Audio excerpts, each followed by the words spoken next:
नमस्कार प्रासंगिक प्रश्नলৈ মই পৰেশ মালাকাৰে আপোনালোকক আদৰণি জনাইছো। প্ৰতিবাদক কেনেকৈ প্ৰতিৰোধলৈ ৰূপান্তৰিত কৰিব? ভাৰতবৰ্ষলৈ এতিয়া দেশ স্বাধীন হোৱাৰ আগৰ পৰিৱেশ ঘূৰি অহা নাইনি? দেশ স্বাধীন হোৱাৰ আগৰ পৰিৱেশটো কি আছিল? আমি 1857 চনৰ সিপাহী বিদ্ৰোহক ভাৰতৰ প্ৰথম স্বাধীনতা সংগ্ৰাম আৰু ভাৰতীয় জাতীয়তাবাদী আন্দোলনৰ আৰম্ভণি বুলি কওঁ। তাৰ প্ৰায় 100 বছৰৰ পিছত 1947 চনত ভাৰতে স্বাধীনতা লাভ কৰিছিল।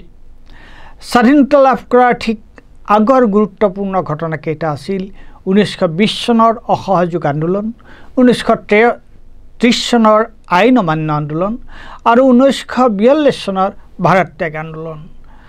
ভাৰত ত্যাগ আন্দোলনৰ যোগেদিয়ে 1947 চনত ভাৰতে স্বাধীনতা লাভ কৰিছিল। মানে তিনিটা উত্তাল দশক। এতিয়া আমাৰ দেশৰ পৰিস্থিতি কেনে? ভাৰতৰ ক'ত কি আন্দোলন হৈ আছে সেই কথা আমি দেখিছোঁ। সৰ্বভাৰতীয় পৰ্যায়ত যোৱা সময়ছোৱাৰ দুটা গুৰুত্বপূৰ্ণ আন্দোলন আছিল কা আন্দোলন আৰু কৃষক আন্দোলন। বিভিন্ন ৰাজ্যৰ স্থানীয় আন্দোলনবোৰৰ কথা বাদ দি আমাৰ ওচৰৰে মণিপুৰত কি হৈ আছে সেইটো আমি দেখিছোঁ। কিন্তু অসমত এতিয়া কি চলি আছে? অসমত সকলো সময়তে আমি এতিয়া বিকাশৰ ভয়ত সন্ত্ৰস্ত হৈ থাকিবলগীয়া হৈছে।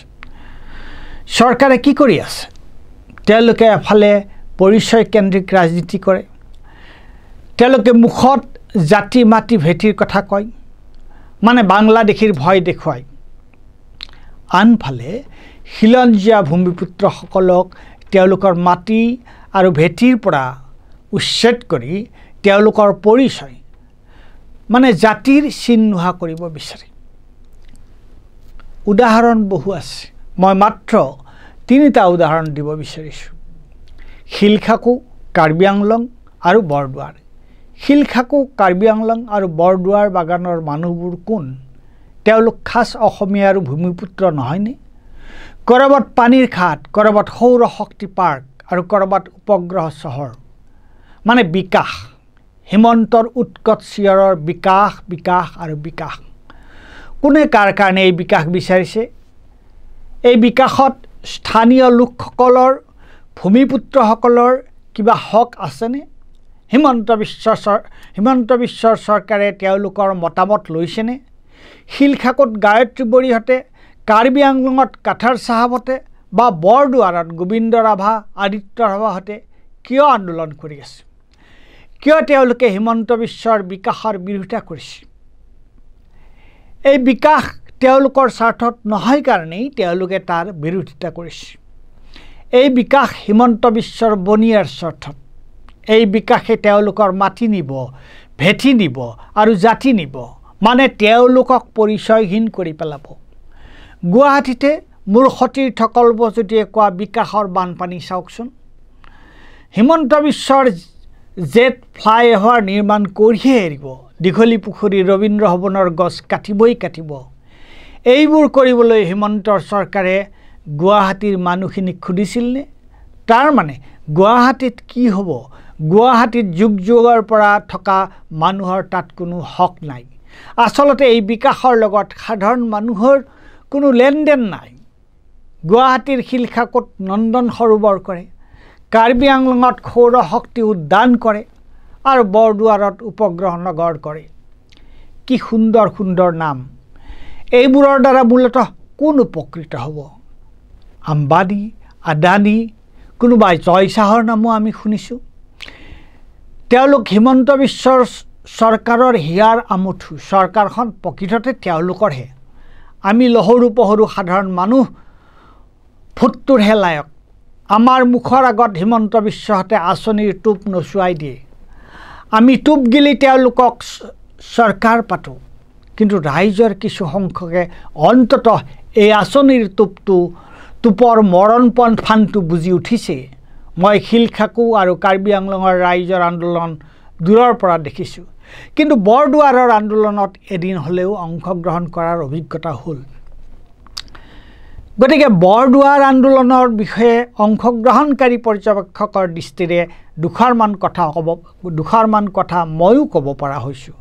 সেইদিনা আছিল 29 মে বৰদুৱাৰ বাগানৰ ওচৰে পাজৰে থকা 1500 লোকৰ এখন প্ৰতিবাদী সভা। সেইদিনা গোটেই দিনটো বৰষুণ দি আছিল। মোৰ সতীৰ্থ দুজনৰ সৈতে মই সেইখিনি পাওঁ মানে দুপৰীয়া 12 বাজিছিল। কিন্তু তাৰ আগৰে পৰা মানে 10:30 মান বজাৰ পৰা মানুহ গোট খাইছিল।